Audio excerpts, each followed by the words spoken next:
8వ అధ్యాయం చెప్తుందమ్మా. చాలా కీలకమైనటువంటి పాయింట్స్ ఉంటాయి. ఇప్పటిదాకా నీ మానవ జన్మ ఎందుకోసమో చెప్పింది 8వ అధ్యాయం. నువ్వు గురు చరణాలను ఆశ్రయిస్తే ఏం జరుగుతుంది? ఎవరైతే గురు చరణాలను ఆశ్రయిస్తారో వారి దుఃఖాలు సుఖమయమైపోతాయి. దుఃఖాలు సుఖంగా మారడం ఏంటి? దుఃఖాలు సుఖంగా ఎలా అయిపోతాయి? అవుతాయి. మీకు ఎప్పుడైనా కష్టం వచ్చినప్పుడు చూడండి, బాబాను బాగా స్మరిస్తూ ఉంటే, బాబాను బాగా వేడుకుంటూ ఉంటే ఒక ధైర్యం వస్తుంది.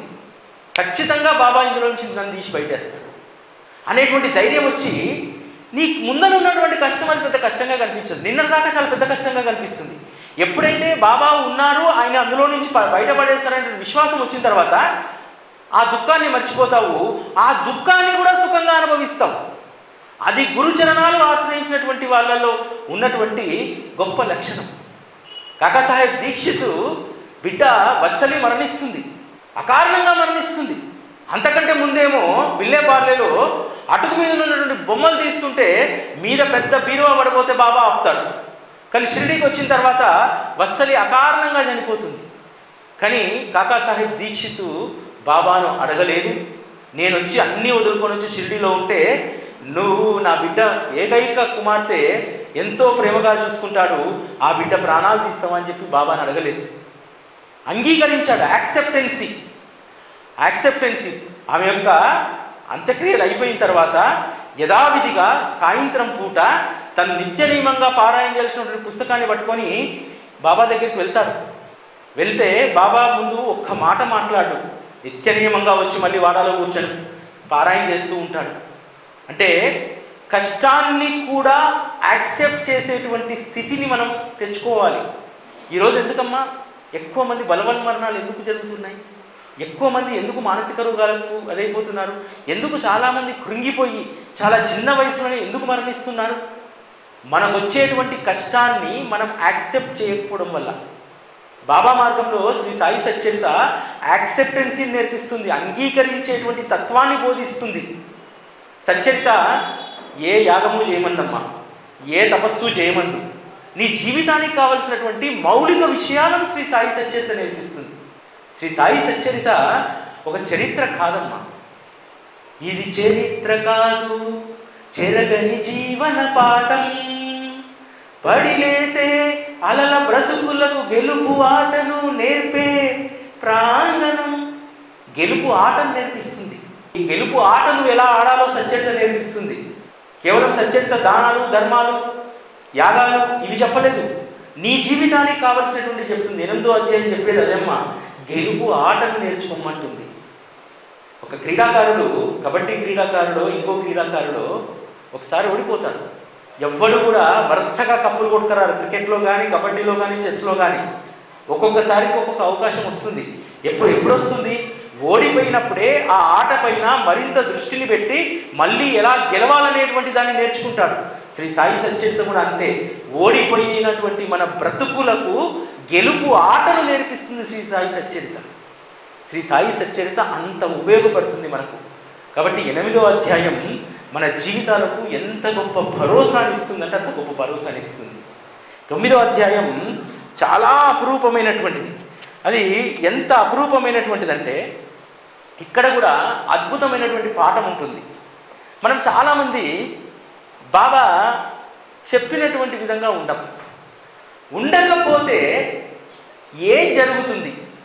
బాబాకు నేను చాలా దగ్గర భక్తురాలనండి, కానీ బాబా నాకు అన్యాయం చేశాడండి, అరే నా కాలు ఇరిగిందండి, బస్సు ఎక్కుతుంటే నా కాలు జారిందండి, తుంటి ఇరిగిందండి. 9వ అధ్యాయం అదే చెప్తుంది. నీవు బాబా మాట వినకుండా నీ ఇష్టానుసారం నీ జీవితాన్ని నువ్వు నడుపుకుంటే ప్రమాదం పడతావు. 9వ అధ్యాయంలో ఏముంటుందమ్మా? మొదటి కదా, తాత్య 300 పెట్టి కొత్త గుర్రాన్ని కొనుక్కుంటాడు. ఆ కొత్త గుర్రాన్ని ఆ రోజు తాంగా కట్టి షిరిడి, సాహుల్ విహార్, కోపర్గావ్లో ఉన్నట్టు తన మిత్రులకు ఆ గుర్రాన్ని చూపెట్టాలని చెప్పి, మేలు రకమైన గుర్రం అది, ఎవరి దగ్గర లేదు అటువంటి గుర్రం అని చెప్పి మంచిగా రెడీ అవుతాడు. వస్తాడు, కోటు గీట్ వేసుకొని పంచ కట్టుకొని వచ్చి, బాబా నేను ఈరోజు సంతకెళ్తున్నాను, నీ అనుమతి ఇచ్చేయి. ఇవ్వు అని అడగలే, ఇచ్చేయి. వద్దు తాత్య ఈరోజు సంతకు వెళ్ళొద్దులే అంటే, ఎందుకు బాబా అంటారు. లేదులే నేను చెప్తున్నాను మంచిది కాదని అంటే, నేను ఇలా సంతకి వెళ్ళడేమన్నా కొత్తనా, ప్రతి వారం వెళ్తూనే ఉంటాను. అయితే ఓ పని చేయి, సామాన్ తీసుకెళ్ళి, లేదు నాకు శ్యామ వద్దు, ఎవరు తోడొద్దు, నేను ఒక్కనే వెళ్ళాలి. ఏం జరుగుతుంది? సాబుల్ విహార్ వెళ్ళేసరికి గుర్రం ఆకతా ఇది బెదురుతుంది, టాంగా బోల్తా పడుతుంది, కాళ్ళకు చేతులు గాయాలైతాయి. మళ్ళా బతుకు జీవుడు అంటూ బాబా దగ్గరికి వస్తాడు. మామూలుగా అయితే నడుమిరుగానే ప్రాణం పోవాలి, కానీ బాబా ఒక చిన్న జలకిచ్చాడు. అక్కడ ఇచ్చి తాత్యాకు కావలసినటువంటి పాఠాన్ని అక్కడ నేర్పారు. మనం కూడా చాలామంది బాబా నిర్ణయం విషయంలో ఒక పని చేస్తూ ఉంటాం. చాలామంది ఏందో తెలుసా, చీటీలు వేస్తాం. చీటీలు వేసే ముందు ఆల్రెడీ నిర్ణయానికి వచ్చేస్తాం. పెళ్ళికి వెళ్ళాలా వద్దా, మనస్సు వెళ్దామని లాగుతుంది, కానీ బాబాని అడుగుతాను నేను అంటాం. బాబా అక్కడ వెళ్ళొద్దు అని ఇస్తాడు. ఊకుంటుందా మనసు? బాబా నేను వేసింది చూడలేదు, ఏదో వేరే పారధ్యాసలో ఉన్న నా తినట్లేదు, వేరే భక్తురాలు తింటుంటూ, కాబట్టి మళ్ళీ ఒకసారి వేస్తా, వెళ్ళు అని వస్తుంది. వెళ్తావు, ఎందుకంటే బాబా ఒక్కసారి చెప్పి చూస్తాడు అంతే, రెండోసారి చెప్పడు. మన శ్రేయస్సును ఒక్కసారే చెప్పి చూస్తాడు, అది వినాలి మనం. ఎందుకంటే బాబా దగ్గర రెండు మాటలు ఉండవు. సరే, తన మనసుకు అనుకూలంగానే రెండోసారి తీర్పిచ్చాడు బాబా. వెళ్తుంది, పెళ్ళికి వెళ్ళే ముందు బస్సు ఎక్కుతున్నప్పుడు కాలు జారుతుంది, తుంటి ఇరిగింది. నీ తుంటి ఇరగకూడదని వద్దన్నాడు బాబా, కానీ వెళ్ళావు తుంటి ఇరిగి, ఏంటి లాభం? అంటే ఎప్పుడూ కూడా బాబా మన శ్రేయస్సునే చూస్తాడు.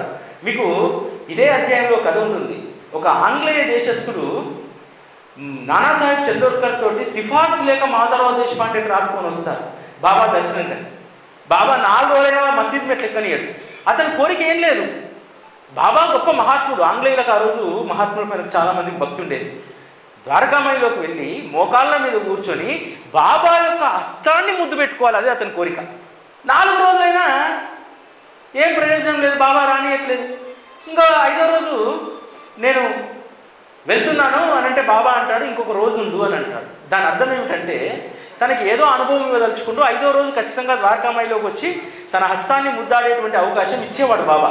కానీ ఏం చేస్తాడు, రేపుంటే ఏం లాభం, రేపు ఇక ద్వారకామయి బయటనే కూర్చొని లోపల జరుగుతున్నటువంటి నేను చూడాలి, అందుకోసం ఉండాలని చెప్పి వెళ్తాడు. ఏమైంది, గుర్రానికి సైకిల్ అడ్డం వస్తుంది, టాంగా బోల్తా పడుతుంది, విపరీతమైన గాయాలు అవుతాయి.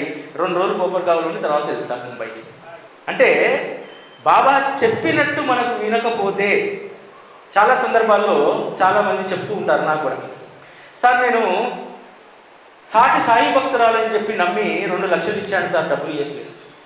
సాటి సాయి భక్తురాలని చెప్పి నమ్మావు కదమ్మా, బాబానే ఇప్పిస్తాడు. ఎందుకనంటే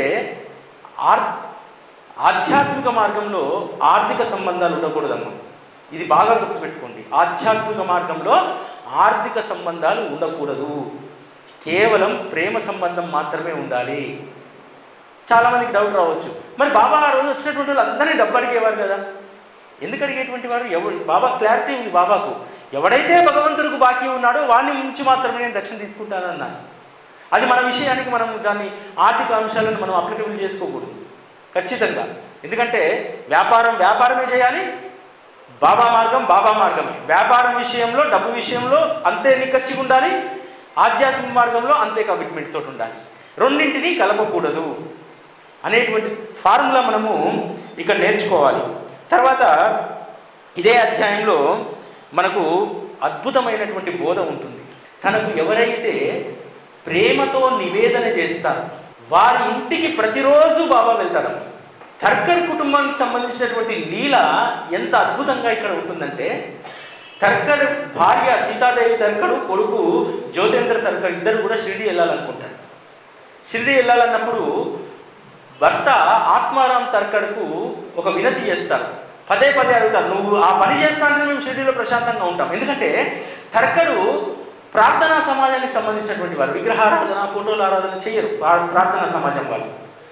కాబట్టి నువ్వు ప్రతిరోజు నివేదన చేయాలి బాబా కంటే, అరే మీరు వెళ్తుందే షిరిడిలో కదా, బాబాకు పేడానో ఇంకోటో కొని అక్కడ నివేదన చేయొచ్చు కదా, మళ్ళీ ఇంట్లో ఎందుకు నివేదన అని అంటాడు. లేదు మన ఇంట్లో తప్పకుండా చెయ్యాలి అని చెప్పి ఆ కండిషన్కు భర్త ఒప్పుకుంటేనే తను షిరిడికి వెళ్తుంది. వెళ్ళి ఒక 4 రోజులు నివేదన బాగా చేస్తాడు. మరుసటి రోజు మర్చిపోతాడు, ఎందుకంటే మిల్లు నుంచి ఫోన్ వస్తుంది. ఫోన్ వస్తే నివేదన చేయకుండా మిల్లుకి వెళ్ళిపోతాడు. వచ్చి భోజనానికి కూర్చుంటాడు. భోజనానికి కూర్చున్నప్పుడు ఏం జరుగుతుందంటే, ప్రతిరోజు కూడా నౌకరు బాబాకు నివేదన చేసినటువంటి దాన్ని తెచ్చి ముందు భోజనంలో పెడతారు. ఆ రోజు అది లేదు, పదార్థం కనిపించలేదు. అప్పుడు గుర్తొస్తుంది, అరే రే నేను బాబాకు నివేదన చేయడం మర్చిపోయాను, అరే నేను ఎంత తప్పు చేశాను అని చెప్పి బాబా చిత్రపటం ముందుకెళ్ళి సాష్టాంగం చేసి, బాబా నేను మూర్ఖుణ్ణి దుర్మార్గుణ్ణి, నీకు నివేదన చేయడం మర్చిపోయాను అంటారు. షిరిడీలో ఇంకోటి నడుస్తూ ఉంటుంది. ఇద్దరు తల్లి కొడుకు ఇద్దరు పోతారు. పోతే అమ్మా ప్రతిరోజు లాగానే ఈరోజు బాంద్రాకు వెళ్ళానమ్మా, తలుపుకు తాళం వేసిందమ్మా, యజమాని ఇంట్లో లేడమ్మా, అయినా తలుపుకు తాళాలు వేసి ఉంటాయి నాకు అడ్డ, ఏ జన్మ రుణానుబంధమో తెలియదమ్మా, తలుపులు తాళాలు నీ ఇంటికి నాకు అడ్డు కాలేదు, ఇంట్లోకి ప్రవేశించానమ్మా, వెళ్ళి చూస్తే తినడానికి ఏమీ లేదమ్మా, కడుపు నకనకలాడుతూ ఉంటే తిరిగి మళ్ళీ వచ్చానమ్మా ఇక్కడికనంట. సీతాదేవి నయనాలు వర్షించిపోతాయి. బాబా నేను రోజు చేస్తున్నటువంటి నివేదనను నువ్వు స్వీకరిస్తున్నానని చెప్పడానికి ఈరోజు నువ్వు నా ఇంటికి వెళ్ళానని చెప్తున్నావా? ఖచ్చితంగా నా భర్త ఈరోజు నివేదన మర్చిపోయి ఉంటాడు, అందుకనే బాబా ఇక్కడ ఆ విషయం చెప్తున్నారని చెప్తాను. మర్చిపోయాడుగా అక్కడ. అంటే ప్రతిరోజు ప్రేమతో సమర్పణ నివేదన చేసేటువంటి ప్రతి ఇంటికి బాబా వస్తాడమ్మా. ఎట్లా వస్తాడు సార్? ఎట్లా వస్తాడు? మాకు ఎట్లా అనుభవం? అమ్మా బాబా ఏం చెప్పాడు? నేను క్రిమిలో, కీటకంలో, జలచరాల్లో అంతటా కూడా నేనే ఉన్నాను, మీ దృష్టికి వచ్చినటువంటి ప్రతి జీవిలో కూడా నేనే ఉన్నానంటారు. అమ్మా రోజు ఆఫీస్కి వెళ్ళేటప్పుడు, మీరు షాప్కి వెళ్ళేటప్పుడు, ఇంకో దగ్గరికి వెళ్ళేటప్పుడు మీరు ఇంట్లో నివేదన చేసి వెళ్తారే, వచ్చేసరికి 4 నల్ల చీమలు పట్టుంటాయే, అది ఎవరి రూపమమ్మా? బాబా కాదా? బాబా అంటే వచ్చి స్వయంగా చేతితో తీసుకుంటే బాబా అవుతాడా? బాబా ఎప్పుడూ కూడా తన కోసం, తన భోజనం కోసం, తన కడుపు కోసం, ఉదర పోషణ కోసం ఎప్పుడూ కూడా బాబా పాకులాడలేదు, దానికోసం ప్రయత్నం చేయలేదు. ఎందుకనంటే బాబా ఎప్పుడూ కూడా సర్వజీవులలో ఉన్నటువంటి ఆకలిని చూసేటువంటి వాడు. ఈరోజు బాబాను ఆశ్రయించిన తర్వాత, ఆయన చరణాలను పట్టుకున్న తర్వాత ఎవరి ఇంట్లోనైనా డబ్బు లేకపోవచ్చు, ఐశ్వర్యం లేకపోవచ్చు, భోజనం లేని బాబా భక్తులు ఇల్లు ఉంటుందమ్మా? ఉండదు. అవసరమైతే ఇంకా నలుగురికి పెట్టేటువంటి స్థితిలో బాబా ఉంచుతాడు తప్ప ఐశ్వర్యం ఉండకపోవచ్చు, పలుకుబడి ఉండకపోవచ్చు, ఇతరత్ర ఏమీ ఉండకపోవచ్చు. కానీ బాబా భక్తుల ఇళ్లలో అన్నానికి లోటు ఉండదు, వస్త్రానికి లోటు ఉండదు. ఈ 2 నేను ఇస్తాను, మిగతావన్నీ మీకు రావాల్సినవన్నీ డీఫాల్ట్గా మీ రాతలో ఉన్నటువంటివన్నీ వస్తాయి, వాటి కోసం పాకులాడొద్దని చెప్తాను. అదేవిధంగా ఆ రోజు భక్తులకు బాబా పట్ల ఉన్నటువంటి ప్రేమను మనం అర్థం చేసుకోవాలి. సాధారణంగా ఇప్పుడు ఎవరైనా షిరిడీకి వెళ్తున్నారంటే చాలామంది నేను చూస్తాను, షిరిడీకి వెళ్తున్నావా? అయితే ఒకసారి బాబా నా తరఫున బాబాకు దండం పెట్టు, బాబా నేను అడిగానని చెప్పు, హాయ్ చెప్పు బాబాకు. కానీ ఆ రోజు భక్తుల స్థితి అది కాదు. ఎవరైనా షిరిడీకి వెళ్తున్నారంటే బాబా కోసం ప్రేమగా ఏదో ఒకటి పంపించేవాడు. పురందరే భార్య వచ్చి చెప్తుంది, మేము షిరిడీకి వెళ్తున్నాము రేపు అని అంటే, ఇంట్లో ఉన్న 2 వంకాయలు తీసి ఒకటి ఫ్రై, ఒకటి కూర చేసి పెట్టానంటే, మొదటి రోజు వెళ్తుంది, వెళ్ళిన తర్వాత కూర చేసి పెడుతుంది. భోజనాల్లో వంకాయ కూరని చూసి బాబా నాకు ఫ్రై కావాలి, వాళ్ళు ఫ్రై పచ్చడి అంటారు, నాకు ఫ్రై కావాలంటారు. ఇదే విషయము రాధాకృష్ణ ఇంటికి చేరుతుంది. అసలు ఈ సమయంలో వంకాయలు ఇక్కడ దొరకవు, ఎక్కడ కూడా షిరిడీలో వంకాయ పాదే లేదు. ఈరోజు పొద్దున కూరగాయలు అమ్మేవాడు కూడా రాలేదు. వంకాయలు ఎక్కడి నుంచి వచ్చాయి? ఆ రోజు భక్తుల యొక్క విజ్ఞత చూడండి. రాధాకృష్ణ ఏం చేస్తుందంటే, అందరు కంగారు పడుతుంటారు, బాబా ద్వారకామయ్యలో అల్చల్ చేస్తున్నాడు, వంకాయ ఫ్రై కావాలని చెప్పి ఎక్కడి నుంచి ఇప్పుడు తీసుకురావాలని చెప్పి చాలా చిన్న ఉపాయం చెప్తారు. వంకాయ కూర ఎవరు తెచ్చారో ఆమె దగ్గర ఇంకో వంకాయ ఉండి ఉంటుంది, పోయి పచ్చడి చేయకు అని అంటారు. అంటే విజ్ఞత. ఆ రోజు భక్తులకు అంత విజ్ఞత ఎలా వచ్చింది? ఆ విషయం చివరిలో మాట్లాడుకుందాం మనం. ఎందుకంటే ఆవిడ చక్కగా వెళ్ళి పురందరే భార్య దగ్గరికి పంపిస్తే మళ్ళీ ఆ వంకాయ తెప్పించుకొని రాధాకృష్ణ ఫ్రై చేసి పంపిస్తుంది. అప్పుడు బాబా తృప్తిగా తింటాడు. అంటే మనం ఎవరైనా ఏదైనా ప్రేమతో పంపిస్తే దాన్ని బాబా అంతకు మించినటువంటి ప్రేమతో ఏ విధంగా స్వీకరిస్తారనేటువంటిది అధ్యాయంలో ఉంటుంది. అంతేకాదు మనం చాలా గీట్రాయిలు, కట్టుబాట్లు ఇవన్నీ పెట్టుకుంటాం. కానీ బాబాకు అవేమీ లేవనేటువంటి విషయాన్ని ఈ సందర్భం మనకు తెలియజేస్తుంది.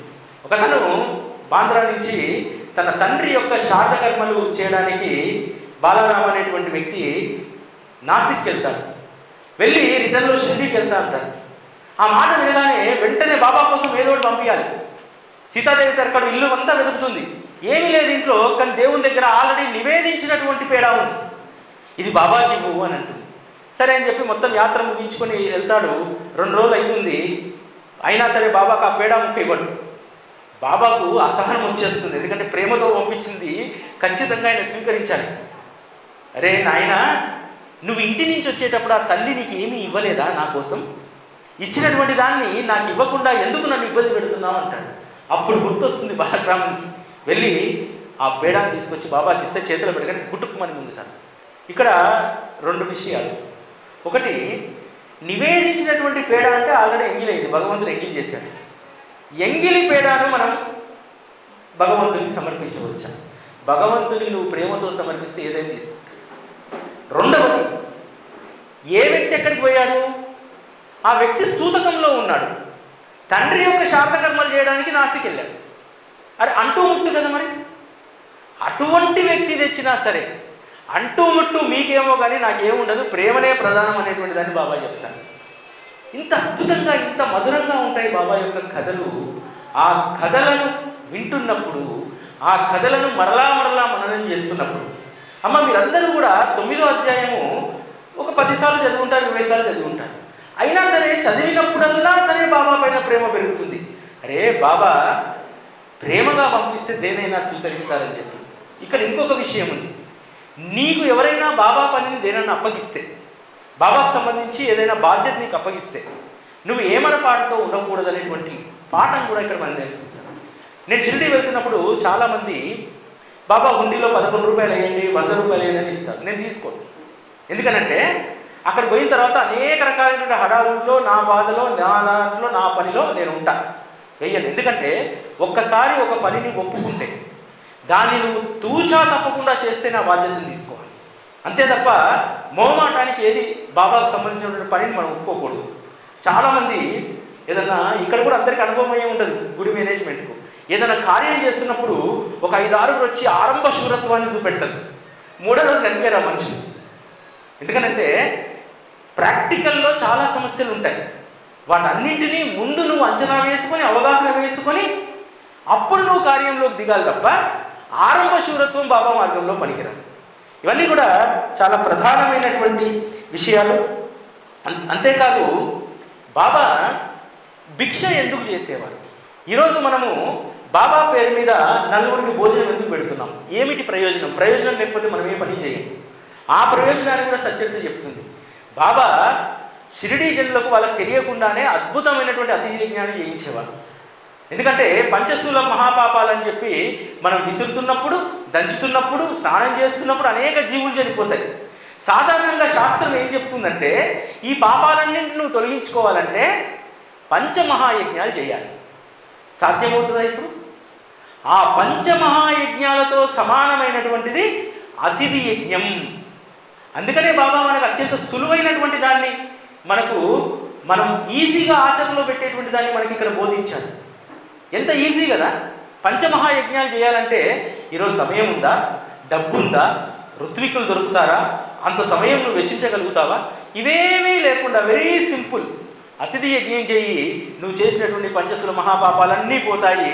ఏ పంచశూల మహాయజ్ఞాలు ఏమీ మనకు అవసరం లేదనేటువంటి విషయాన్ని అత్యంత సులువుగా భిక్ష అనేటువంటి దాని ద్వారా, భిక్ష అనేటువంటి వంకతోటి బాబా ఆ రోజు షిరిడిలో ఉన్నటువంటి వారికి శ్రేయస్సును కలిగించడానికి, వారు చేసేటువంటి పాపాలన్నింటినీ కూడా అతిథి యజ్ఞం ద్వారా ప్రక్షాళన చేయించడానికి బాబా భిక్ష అనేటువంటి దాన్ని వారు స్వీకరించడం జరిగింది. ఇక 10వ అధ్యాయం చాలా అపురూపమైనటువంటిది. ఎందుకంటే ఈ 10వ అధ్యాయంలో ఇంతకుముందు మాట్లాడుకున్నటువంటి విషయాన్ని కంటిన్యూ చేస్తారు. హేమాడ్ పంత్ ఎంత చక్కగా రాస్తారంటే, తక్కువ శ్రమతో ఎక్కువ ఫలితం సునాయాసంగా హస్తగతమవుతుంది. బాబా మార్గంలో ఇది 100కి 100% అమ్మ. అత్యంత తక్కువ శ్రమతోటి ఎక్కువ ఫలితం మన హస్తగతం అవుతుంది. అంతే కదా? ఒక్క నమస్కారం, ఒక్క ప్రార్థన, ఒక్క పారాయణ ఎన్ని మేళ్ళని చేసి పెట్టిందమ్మా మన జీవితానికి. బిడ్డ చదువుకున్నాడు, ఇంజనీరింగ్ అయిపోయింది, అమెరికాకి వెళ్ళాలి, వీసా కావాలి అని చెప్పి బాబా దగ్గరికి వచ్చి కొంగు జాచి అడిగితే బాబా బిడ్డకు వీసా అనుగ్రహించలేదా? ఎంత తపస్సు చేస్తే రావాలి, నీ బిడ్డకు ఎంత ప్రతిభ ఉంటే రావాలి. తల్లి హృదయం తల్లడిల్లితే బాబా భరించలేడమ్మా. అందుకనే బిడ్డకు వీసా రావాలని, బిడ్డకు కొడుకు కావాలని వచ్చి మగవాళ్ళు అడగరమ్మా బాబాను, ఆడవాళ్ళే అడుగుతారు. అందుకనే తన బిడ్డ మనస్సు అల్లకల్లోలంగా ఉంటే, అలజడిగా ఉంటే బాబా అస్సలు ప్రశాంతంగా ఉండడు. అంత ప్రేమ బిడ్డలపైన. అదేవిధంగా బాబా సహచర్యము ఎంత గొప్పదనేటువంటి విషయాన్ని ఒక మాట ఇక్కడ చెప్తారు. బాబా వద్ద పులి, మేక లాంటి పరస్పరమైనటువంటి శత్రు జీవులు కూడా వారి పాదాల దగ్గర ప్రశాంతంగా ఉంటాయట. మనమే కదా, మనలో కొంతమంది మేకల్ లాంటి సాధు జీవులం ఉంటాము, కొంతమంది బాబా భక్తి అనేటువంటి ముసుగు కప్పుకున్నటువంటి పులులను కూడా ఉంటాం.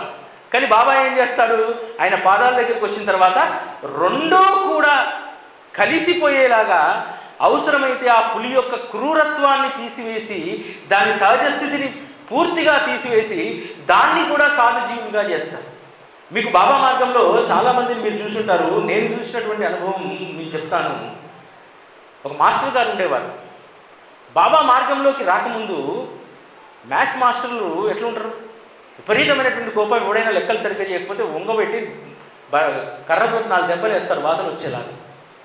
చాలా కఠినంగా ఉండేటువంటి వాడు. కానీ తాను రిటైర్ అయిన తర్వాత ఇంట్లో వాళ్ళు కూడా ఆయనతో మాట్లాడాలంటే భయం. కానీ ఏదో ఒక పుణ్యశయం వల్ల ఆయనకు బాబా అనేటువంటి సహచర్యం దక్కింది. దక్కడంతో నేను ఇప్పటి వరకు ప్రవర్తించినటువంటి ప్రవర్తన ఇది సరిగ్గా కాదు, పిల్లవాళ్లకు అర్థమయ్యేలాగా నేను చెప్పగలగాలి.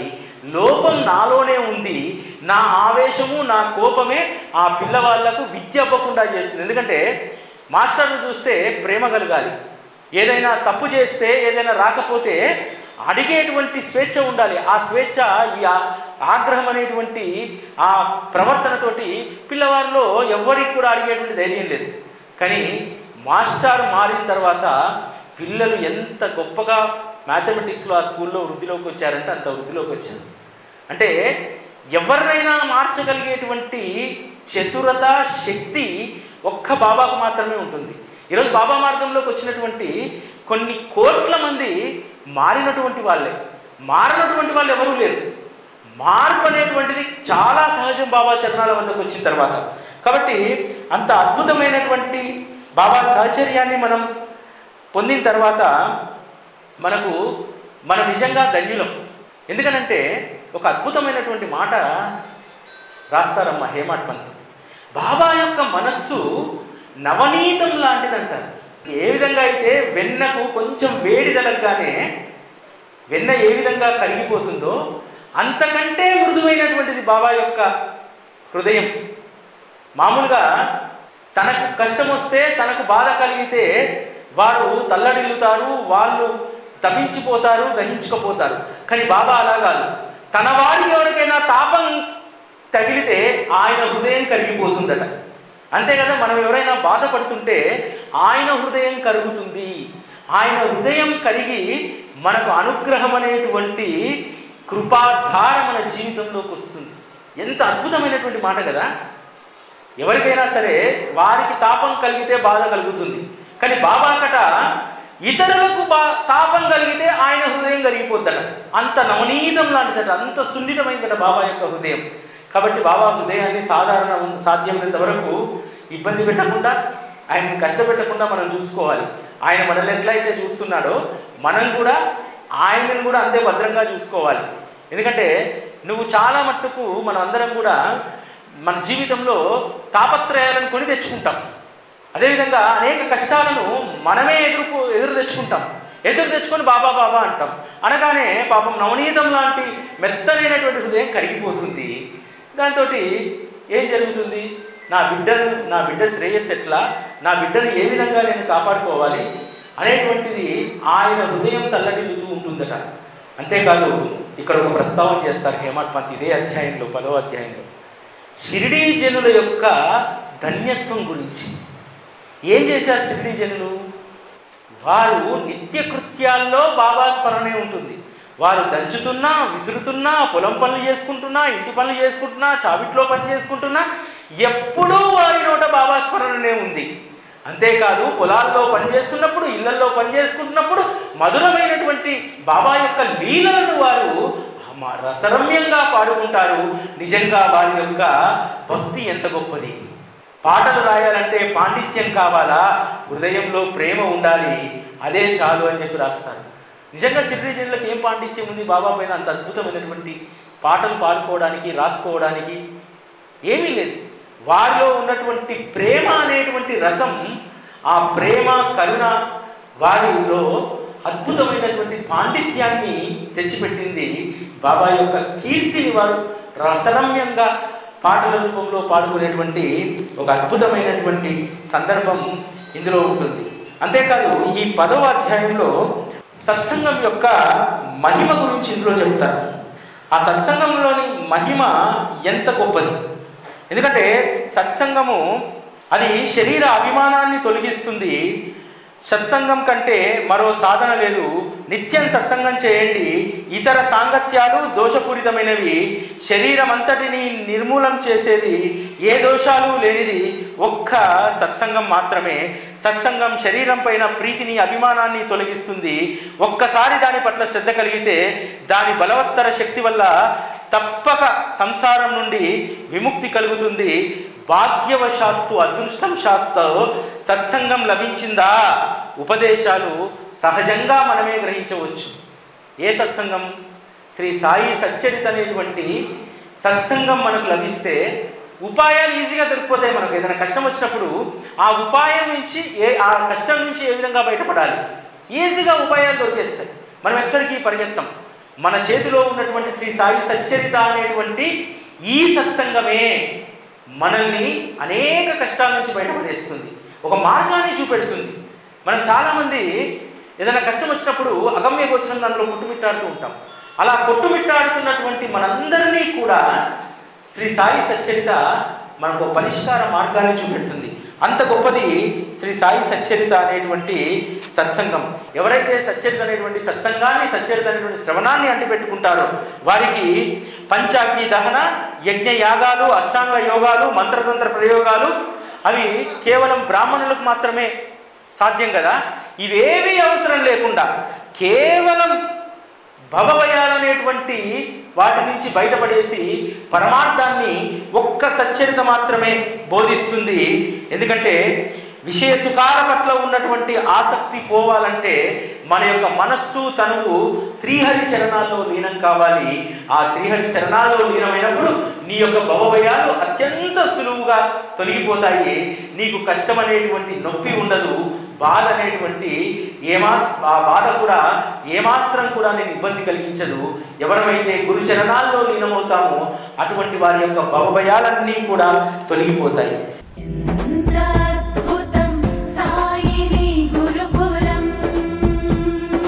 శిక్షణే తప్ప శిక్షలు లేని శరణాగతి సౌదం.